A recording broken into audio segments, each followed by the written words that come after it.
Support for this show comes from Lead Quizzes. Lead Quizzes helps you easily set up high-converting quizzes to capture and qualify leads for your business. Visit leadquizzes.com/podcast to get a 14-day free trial today. There's always this conflict of how much meaningful time should I invest into a decision or a conversation where it's not more than the priority it has for the business, but it's also not so little that we make a lot of nonsensical decisions or a lot of non-decisions. So I think that's still actually a learning curve. And it's interesting to see that maybe good decisions move you forward, but a lot of conversations that don't end with a clear strategy leave a lot of people stranded, I guess, right? That people don't have a clarity to move on. So I think that's a constant battle in a growing organization. From Lead Quizzes, it's Journey to Seven Figures, a show about entrepreneurs and the stories behind how they grew their business to seven figures and beyond. We cover the good, the bad, and the ugly, and the lessons they learned along the way. So welcome back to Journey to Seven Figures. Today I'm interviewing Behrouz Hariri, CEO and co-founder of Smart Nora. Smart Nora is a contact-free snoring solution. It's helped tens of thousands of couples around the world, and last year was on Oprah's favorite things list. They raised over $1 million on Kickstarter and through pre-orders before launching their product, and last year did $8.5 million in revenue. Behrouz, welcome to the show. Happy to be here. Great to talk to you, Jeremy. Awesome. All right. Well, let's take it back to the beginning. Before this kind of got started in 2014, your dad kind of invented this device and you were working at IDEO, the product design company. Yeah, so that goes back to end of 2013 and first half of 2014. So Ali, being a very inventive mechanical engineer, was addressing yet another personal issue. This time it turned out to be snoring. So the product has literally basically come out of our home and kind of the bedroom. And at the time, Ali was kind of taking the simple concept of how him and my mom dealt with the problem of snoring as a couple, and basically thought to himself, I can probably automate this and take that kind of really kind nudge that we give to each other's pillows, but we don't have the patience to do all night, and automate that. So that was kind of the genesis of the product. I came back from San Francisco after working in 6 different countries doing service and product design, which was a great learning stint. And Mihrzad, my brother, was already collaborating with Ali on putting together a promotional video, and they already had kind of the idea of maybe this should be a Kickstarter. So it was very timely. I kind of joined them after being very skeptical in the beginning and kind of really putting it through the test. We'll talk a little about that process of how we gave ourselves the confidence that we should put everything else aside and jump in with both feet, and basically took over the product design and overall production side of things. And a year later, we launched our Kickstarter campaign. Okay, so let's talk a little bit about the product. So your dad was having problems with snoring. They realized that the solution was your mother wouldn't nudge him in his sleep. So what was the product solution to that problem that you guys invented? Mm-hmm. So the kindest way they had found that does stop the snoring without waking up the snorer was to gently slide your hand under the pillow and give it a little rise. And that's basically what the product does right now. And a lot of the work we did was in one, detecting snoring the way humans do, because at 3 a.m. you don't want to annoy people with bad detection. And two, devising a very quiet and gentle system. So we have an inflatable pad that goes in any pillow, so you can keep your own pillow as well. And we move the pillow 2-3 inches up and down, but that happens slowly over a minute. So that's the way we've optimized it to actually not disrupt the sleep of the snorer. Okay, so you guys are listening in. You have a device that listens and hears the snoring. Once it detects that, the pillow or the insert underneath the pillow starts to inflate, which kind of disrupts the sleeping and fixes the snoring. Exactly. So what we're really doing is when you lie in bed and you're awake, you still don't snore because the muscles around your airway are doing their job and supporting the airway. When you fall asleep, or when you're a little overweight and we fall asleep, and many other factors that increase the snoring, the muscles are very flat and don't support the airway correctly, so your airway collapses. When we try to breathe through a collapsed airway, that's what snoring is. So all we are doing is we're helping the muscles do what they're naturally supposed to do. And that means your airway goes back to a natural position and you breathe normally. Yeah, so it makes sense, and it sounds like a good idea. So once your dad came up with this idea, can you kind of walk us through like what the product design process was like of creating what would ultimately go towards your first launch on Kickstarter? Mm-hmm. So this is a year-long process. We started with interviewing friends and family and anyone that was interested in this issue, like solving that issue for themselves, right?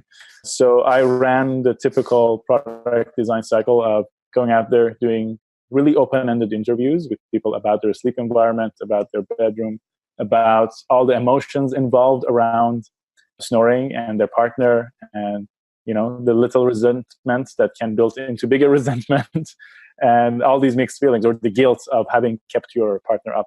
And so it helped us understand how to talk about it.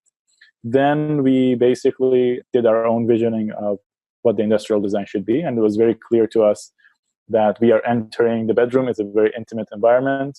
And it's also the coziest place probably that you build for yourself. So early on, we decided that this should look more like a piece that belongs in a bedroom than something cold and plastic and blue. And that vision kind of carried us through all the way. So we have a gray felt box and a very nice organic shape for the pebble, which is the microphone. And these things came together very nicely. So we started from that point, did another round of interviews with people to understand what is their first impression when they see this product. In parallel with that, we had very ugly prototypes that were working, and we would actually do user testing with that. So one of the things that I think is interesting in conversations usually comes up is the sense that we have taken really big risks starting this company, but we actually really did de-risk it and took it one step at a time. So we put our prototypes in our friends' bedrooms and went after 1 week for interviews. And we were really looking for the prototype to prove itself to us, right? I think after a few years in consulting, you develop a little bit of a thick skin, and you realize in the long run, it's better to not really advocate for the solution. The solution should really pull you forward with showing some traction.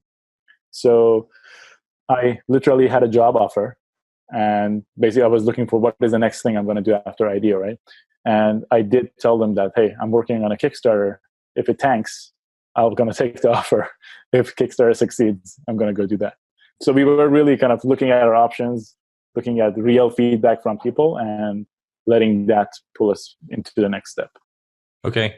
So I'm interested, you say this really casually, but I mean, your background with IDEO is a very well-known product design company. So let's say you put this out there, you got some feedback after the second round of interviews. What was some of the feedback that you got that kind of led maybe some of the changes that you made in the product design?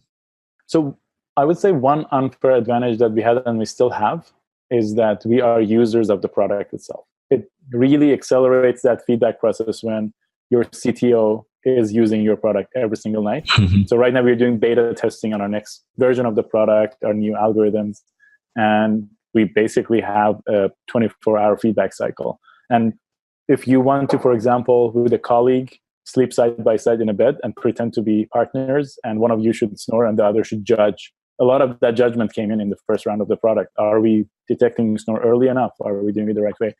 Well, it's much easier to do that with family sometimes, right? So that has been an interesting one in terms of the process that we had. We kind of lived with the product, used it in a day-to-day, and then layered on feedback from other users. And maybe to your question around IDEO, that's also one of the things that was unique in that working environment, that when we were designing a clinic or a contraceptive education program for teenage girls in Zambia, well, as a team, we had to share our stories about puberty and our own kind of growing up and education that maybe we did or we didn't get around relationships, so that we can actually relate to who we are designing for.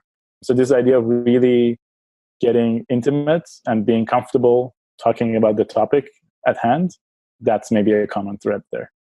Okay.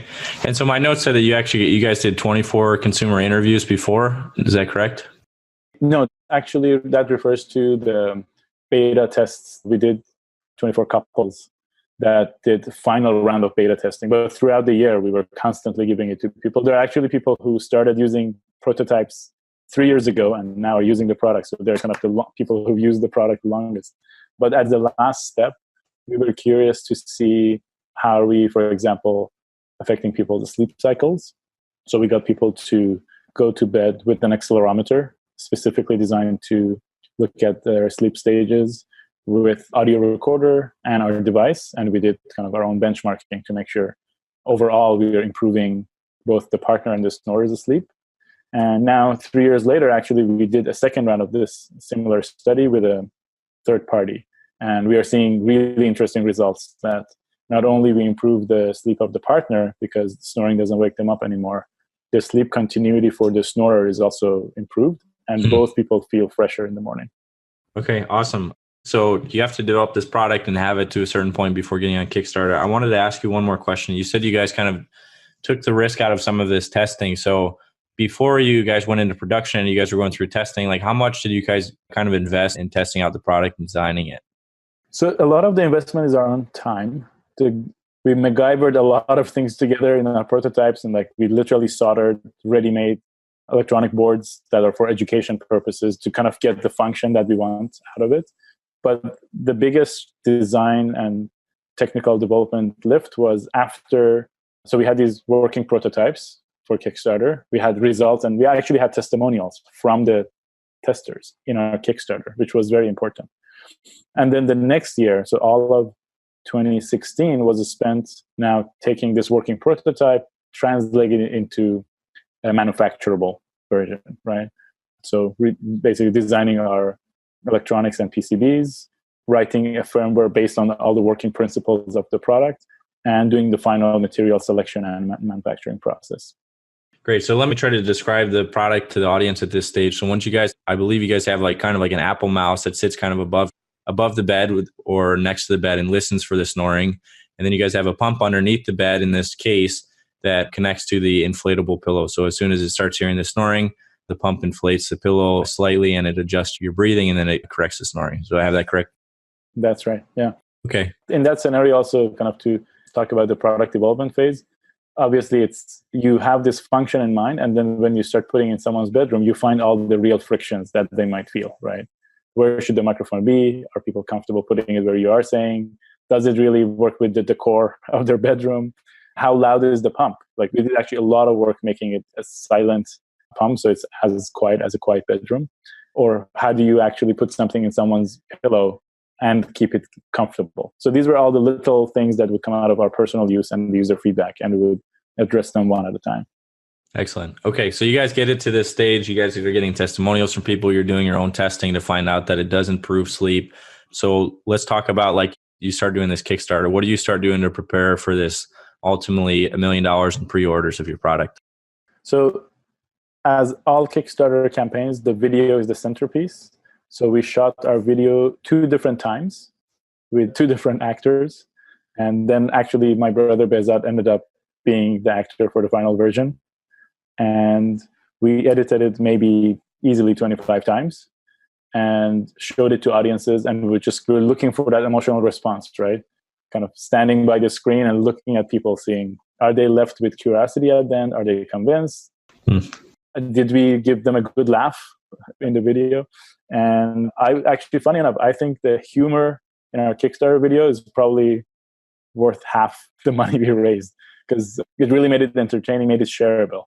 So video was the centerpiece. And the great thing about Kickstarter as a format is that there are so many examples out there. So if you're doing an electronic product, you can go and look at all these examples. And it's such a nice formula that people have perfected over time. And it's such a good place to get inspired. So we really benefited from putting it into that format and explaining everything from timelines and answering all the typical questions that Kickstarter. Okay, so you guys created this video. You got a lot of feedback on it from people and decided like you had a video that you liked. What was the next step in the Kickstarter process? So the next step was first doing our educated guesses around timelines, because that eventually in any Kickstarter or any pre-order campaign, your delivery date becomes the last thing people remember, right? Mm-hmm. The freshness of the pre-order fades over the few months that people are waiting, and then towards the end, it can actually get very contentious between the funders and the campaigners. luckily, we had a great community. We actually can't wait to re-engage them for the next version of the product.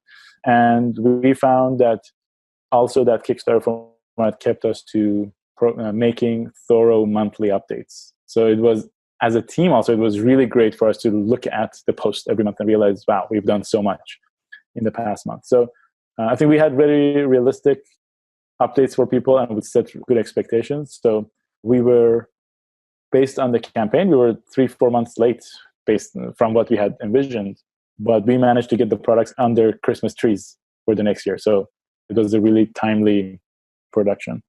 Perfect. Okay, so you guys picked a timeline of when you guys were going to deliver it. What next did you guys work on with Kickstarter? So from there is getting your PR plan in place, right? So the best analogy I've heard about how to run a Kickstarter is to think of it as a house party. You first want to invite your friends. You want to get the people that know you, trust you, you know that will create a good environment in first. So that's your pre-orders. So we actually got promises from about 60 of our friends who already knew we are working on this product. We had a Facebook page up for a while, so there was kind of conversations back and forth. We got on the phone with all these 60 people and made them promise that, hey, as our friend, we would love for you to get the discounted version, but you got to promise to do that in the first 2 hours after we launched the campaign. So we had a launch party, which was really fun. And then that was a moment where things actually got real for us, because it went from this close circle of friends and really supportive people around us to these names of these strangers from across the North America and around the world that are buying, are doing pre-orders on our Kickstarter campaign. And like initially we caught up, they're like, who are these people? We're like, oh, this is what was supposed to happen anyway. So it's a really good strategy to create that velocity early on, because that puts you on the trending page on Kickstarter.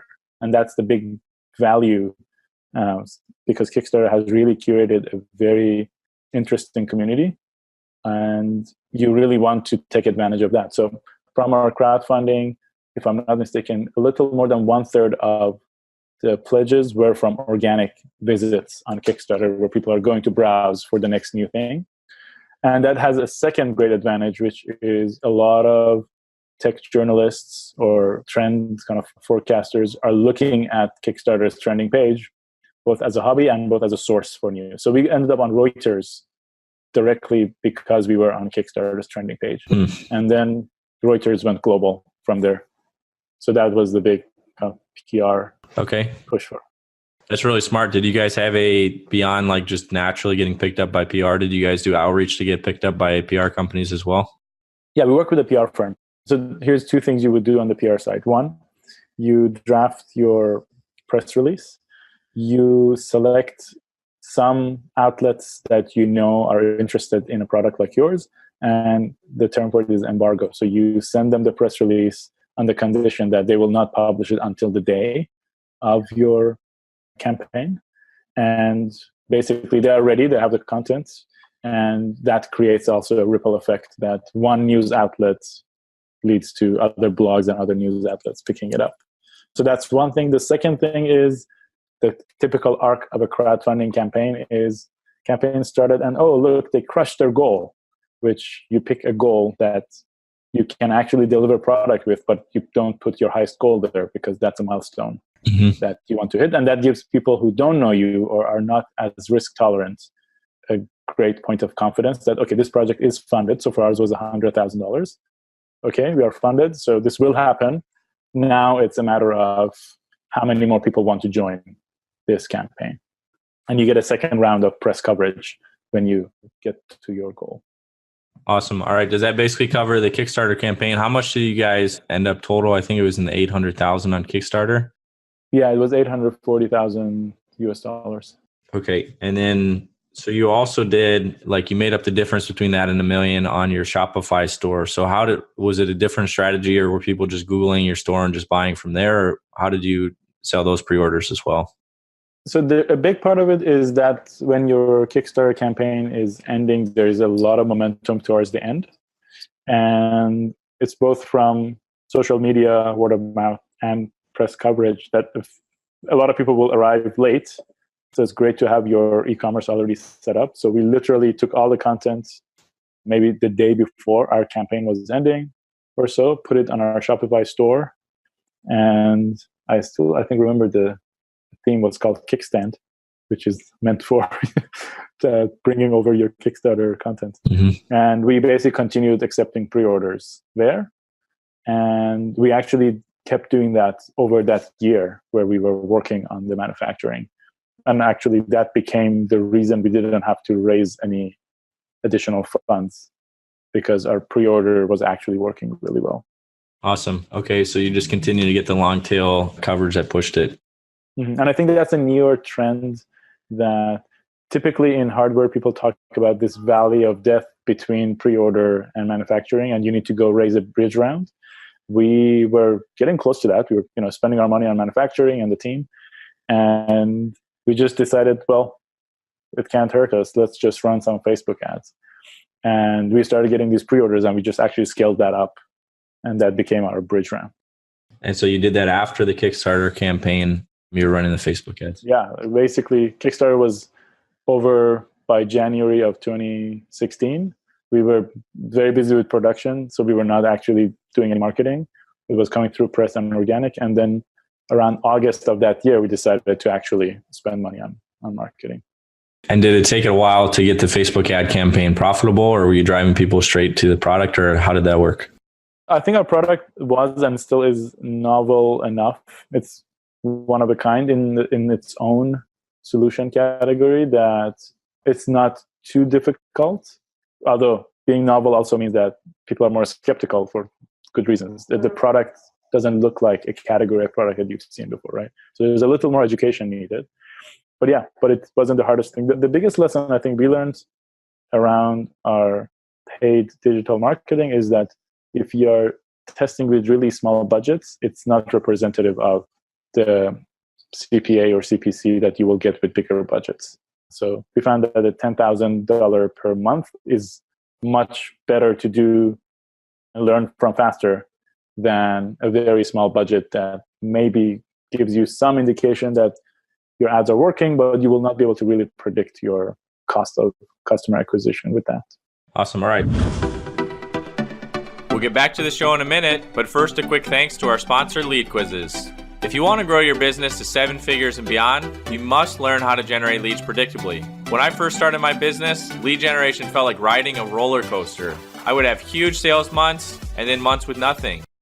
This happened because I relied solely on referrals and networking to grow my business. Predicting growth and investing in the future were frightening because I didn't have control over my lead generation. That was before we created Lead Quizzes. Now I predictably generate leads in my sleep and have stopped worrying about where the next sale will come from. Top marketers like Neil Patel and Lewis House have used Lead Quizzes to increase their lead capture by up to 500%. Think about it. Quizzes are fun, engaging, and you can offer personalized feedback in exchange for your quiz taker's contact information. Lead Quizzes is a software that allows you to set up high-converting quizzes quickly without having to hire an expensive programmer.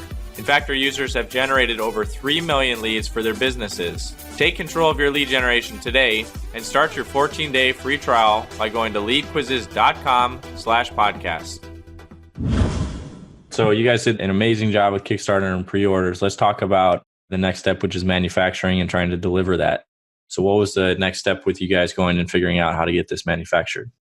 So the process of finding a factory is a common one, I guess, for people who are familiar with it. But literally what you do is you look at your product, you identify vendors or the technologies you need in the manufacturing of it, and you identify factories that make things similar to that. So for us, a good proxy product was massage chairs, because there's inflatable pieces, there is pumps, there is tubes and fabric, etc. So we literally visited 5 factories through an agent that we worked with. So we got these tours, and like any partnership, you want to pick a factory that's neither too big for you, that you will not even meet with middle management, nor too small for you, that you are really the only main revenue source for them. So with that criteria and kind of really liking the communication of the factory that we found, we selected them and kept working with them. And then was there a lot that went into like negotiating price or terms or anything with that factory? That's all you do all the time with your factory. Okay. And so did the agent just help you walk through that? Yeah, I mean, we are pretty direct with all the deals we make. We are the ones really reviewing all our legalese and doing our own negotiation. But I think it's mostly the introduction that was very helpful.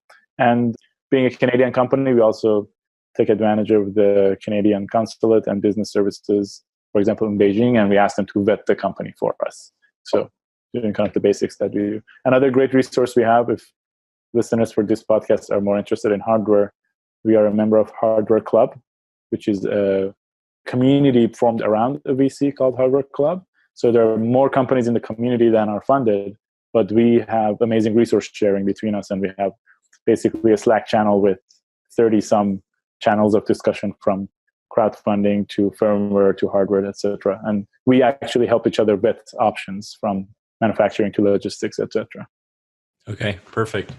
All right, so you guys selected a factory. How long did that process take you guys? Literally did it in that one trip. So we had a trip that was 2 weeks long to Japan and China, and we kind of shook hands on this same day that we basically met the factory that we like, did our due diligence in the process of getting to the final contract, and that was it. We really went fast in that process. From the date that we signed the contract to when we shipped products, it was maybe 6 months. So it was and we spent a lot of that time in China, naturally. So towards the end, we actually spent 41 days straight at the factory to get those units, to get them under Christmas trees, and worked basically day and night with the factory. We became one team to deliver the product. Okay, so let's talk about that. How did you guys manage the quality, that it was up to par? And then like a second question is, did you guys worry about like IP protection at all? So you do the customary kind of protections around your IP. You keep certain parts of your IP in-house. You outsource the rest. There's a lot of work around manufacturing that is kind of basic. And it's basic in the sense that it's common knowledge. So it's not proprietary to our product. But I think having vetted our factory was the biggest thing. And then from there, you basically keep in close contact and make sure documentation is up to date, etc. You can't worry too much about it, to be honest. Like, you will do your due diligence. You will find a partner that you trust. And then from there, you will do whatever reasonably you do to keep the IP in-house. But very interesting thing as part of this process is, for services that are more common, like designing your injection molds for your plastics, well, it doesn't make sense to do that somewhere else, right? You do that with the factory, or the final stages of it after your initial external industrial design is done. You do that with the factory because they're much closer to the process. The iterations is much faster. And this is a trend with a lot of also incubators, especially around hardware, that if you get into these incubators, they take you to Shenzhen and Hong Kong, and you do your 3 months or 6 months or whatever there, because the feedback cycles are shorter. And needless to say, being on the same time zone saves days and months in the process.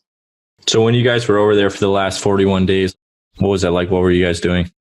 We were doing basically every A to Z of the product. You keep doing this iteration of, you look at the proof of concept product that's given to you, you find all the problems. It goes and comes back as kind of pre-manufacturing. Then it goes to the engineering round. And every round, you're basically finding the problems and addressing them. And so it's everything from plastics to fabrics to packaging to your firmware. We were tweaking our firmware and doing the beta tests in Toronto. So we were working on the firmware, sending it here, people uploading it on the beta units, taking it to people's homes, getting feedback, and then we would synthesize it on our side and finish it. So this was like a fast kind of loop for the duration of those weeks to get to a place that we were ready to ship. Perfect. Okay. Well, Behrouz, so you guys get to this point, 41 days in China, you finally get to the point where you think the product is ready. So tell me about like how you guys shipped, and then let's talk about the next million in sales you did after the pre-orders. So naturally, the logistics at this point becomes very important. Our first shipment was 6,000 units, right? So we're going from a company who's been in development mode to shipping 6,000 units in a matter of weeks. So that was all of our Kickstarter pre-orders plus all of the pre-orders from that year of 2016. Mm-hmm. We found a great logistics partner, again, through recommendations, and worked with them to ship our units directly from Hong Kong to kind of save ourselves the headache. setting up logistics network, which worked really well. And actually, a lot of bigger companies do this. Like Apple ships to you from Hong Kong when you customize whatever it is that you're ordering. So there's a lot of best practices that have come into play because of drop shipping, because of e-commerce. And I don't think it would have been as easy, even if it was 6-7 years ago that we were doing this. So that was really fascinating, that launching a hardware company without any external funds and really only relying on the Kickstarter, I don't think would have been possible 10 years ago. Or would have been needed a much more experienced team, I would say, right? Like we were discovering and learning as we went along. So logistics was one. And then obviously all 5 of us in the company turned into customer support the day that we started shipping units. And that continued us all being customer support for maybe a month and a half or 2. And we are learning a lot of things. We're learning how our packaging needs to improve. We are learning that there's no reason for us to have 4 SKUs of the product with North American, European, and Chinese plugs for the power, right? It's creating so much kind of bottlenecks in the inventory management, etc. So we made a lot of quick changes early on based on all the conversations or all the bottlenecks we were having. And literally our day would start with all of us being at our computers doing customer support. 4 p.m. to 5 p.m. we would sit and look at all the support tickets that we didn't know how to resolve. So we'd have to come up with the solutions for those. And that continued for a month and a half. And then now we have basically 2 people in customer support, and they can do everything because systems are really well set in place and we have our Zendesk really well organized. Okay, so you guys delivered on those products. So at what point did you start to switch focus into like you're going to start marketing the product and selling more of it? So marketing had already started, as I was telling you, in that year that we were in production, right? In the process of production. We just scaled that up. And then, so CES that year was very timely because we had just shipped products. So we went to CES, the Consumer Electronics Show in Vegas. And because it was really a product reveal, we got a lot of great attention. And we were on BBC like 3 times in 2 days and a lot of other press. So we definitely benefited from that lift. And then from there, we've just continued optimizing our digital marketing ads over time and keeping the pace. And in a way, following the regular kind of North American shopping cycles, right?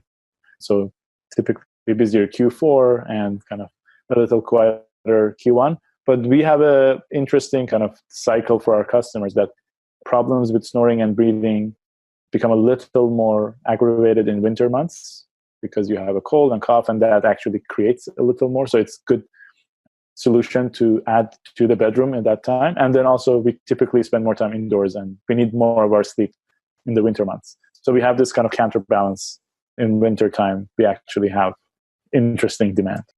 Okay.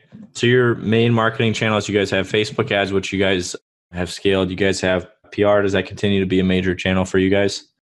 Yeah, I mean, the interesting kind of thing around PR is you can't really quantify it, right? You make a judgment call. You want it to be aligned with the image of the brand, and you wanted to start introducing new customers who are of the right demographic and would find it useful to your brand. So it's a constant judgment call, and like we do quarterly strategy adjustments for it. And where it's most useful is where it's a flagship coverage, right? So us being morning programs is usually very interesting because then that content also becomes useful in educating other people. Or it's a familiar face when we are on NBC or CBS. Like the anchor is a great way for people to be curious about a new product. And probably the biggest PR event for us was being on Oprah's Favorite Things. That I really like the story of how that happened because it was fully organic. So we got this phone call on a Friday. I got it on my cell phone. It was an unknown number from New York. I happened to pick it, and they told us that they've been trying to get a hold of us, and Oprah and the team are making a selection on Sunday. So we had a couple of units because of a pop-up store in New York. We Ubered it over, and then on Monday we got a call that we are on the list. So that was amazing. And later on, we realized that creative director of O Magazine is a customer. And he likes the product and it had worked out for him. So that's why we were on the short list. So that was really nice to see that it's coming out of an organic customer relationship, and they've seen the benefits and they want to introduce it to more people. Very cool. So do you guys have any other major marketing channels, or those two things what really drives most of the sales? Right now, those are the channels. Obviously, the next step for us is corporate health benefits and those kinds of corporate wellness programs, because it's now really common knowledge how sleep deprivation reduces our productivity. And for a workforce to get better sleep, there are so many results, so many studies out there that show how it enhances productivity as a whole and the mood and everything that goes with it. And there are also actually consultancies that specifically go out and do sleep studies for companies and recommend solutions. So that's an interesting channel. It's kind of sometimes blows people's minds when we say we have done no B2B yet. All of this has been B2C. So I think that's the big next chapter for us. Really interesting. Okay. Well, as we're wrapping up, Behrouz, let's go through a couple quick questions with you. Was there a moment in this business so far that you guys have experienced a time where you thought things would fail? And if so, what did you guys do? Well, that's, I think, a trick question, because those things come up all the time. I would answer it maybe in a broad sense that it's not one moment, obviously. There are so many challenges that come up. And I think we're lucky to sometimes, on the critical items, we would invest in multiple resources. For example, when we're doing our electronics development and firmware development, we actually engaged 2 teams in 2016. And one of them didn't make it to the deadline. So have we had stayed with just one team? Because there was some R&D obviously involved. We were doing a real-time snore detection on economic kind of device. It's not a cell phone. It's not like the apps that run it. We want a much cheaper electronic so people can afford it. And so a lot of this kind of doubling up is the answer to what we did, but we kind of anticipated it sometimes. And sometimes things come your way around, I don't know, import-export regulations, things that you're learning as you go. So yeah, it's a combination of all those moments. What's the one thing, Behrouz, that you did that had the biggest impact on your growth? Really following a user-centered approach. I think the biggest benefit we have is that the device at the end of the day is, and the whole business, I mean, when we look at our operations chart, user experience is in the middle, and all the teams kind of find their relation to that. There would have been no way for us to spend our way into advertising a solution that people don't want to this size. So getting that right at the small scale and really not advocating for your product too much and letting it do its own thing, I think that was the core of it. So yeah, I think that's my answer. Yeah, I think, and that's pretty apparent in this interview, not only with the product design, but your customer support feedback to even the video you guys came out with on Kickstarter was all based around customer feedback. So I think that's a great, concise way to answer that. Behrouz, what's an area that you personally had to evolve and grow in to grow your business? So I think I have been a multitasker, or have thought of myself as a multitasker throughout my career. 2 ways I had to change. One was I was a consultant and a designer for 7 years before we started this company. So I had a constant stream of changing topics and industries and locations almost every 3 months, I would say, for those 7 years. So learning how to see or how to get energy from the changes that happen within the same business and on the same topic, that was one thing. Maybe actually not even early in it, maybe a year and a half into the business, because early on things were actually changing drastically from interviews to marketing to then manufacturing. And then once we got into the flow of having operations and our customer support, our logistics doesn't change that much. We optimize and we upkeep. So one was actually finding the interest in that level of operation. This year we are doing, for example, product development. So now we have we have kind of a shift. And the second thing was balancing that multitasking with managing people, because there's always this conflict of how much meaningful time should I invest into a decision or a conversation where it's not more than the priority it has for the business, but it's also not so little that we make a lot of nonsensical decisions or a lot of non-decisions. So I think that's still actually a learning curve. And it's interesting to see that maybe good decisions move you forward, but a lot of conversations that don't end with a clear strategy leave a lot of people stranded, I guess, right? That people don't have a clarity to move on. So I think that's a constant battle in a growing organization. Okay. And Behrouz, if you could go back in time and start over, what would you tell yourself?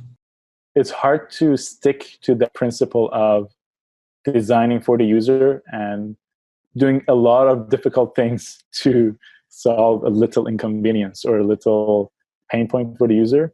And you can get a little lazy, or you can kind of give it the benefit of a doubt that, you know what, it's going to be fine. But having seen the effect of it now, I am very comfortable putting a stake in the ground and not compromising on certain things that we know can't be explained away later. You can never explain away an experience, right? So if we are designing something that would create an emotional experience or a functional experience, we better get it right, because marketing or a user manual or a customer support ticket won't actually fix it. Yeah. So like the pump, for example, is probably a great example. Like I'm sure that was very difficult to make it super quiet in the room. Yeah, I think that's a great one. Okay. That's a core function that if we don't get right, that will be the story about your product. Whereas right now the story is the snoring that that goes away. Awesome. All right. Well, Behrouz, where can people learn more about Smart Nora and connect with you? So smartnora.com is where everything is. You can read a little more about us. And yeah, you can find me on the About page. We'd be happy to connect with anyone who's interested. Awesome. We'll get those linked up in the show notes. Behrouz, thank you so much for joining us today and sharing your journey to 7 figures. Thanks, Jeremy. Thanks again for listening to our show this week. If you want to find out more or hear previous episodes, you can go to blog.leadquizzes.com. If you'd like to start generating more leads for your business and get a 14-day free trial to Lead Quizzes, go to leadquizzes.com/podcast. Please also subscribe to our show on Apple or however you get your podcasts. You can also write us at support@leadquizzes.com. I'm Jeremy Ellens, and you've been listening to Journey to 7 Figures.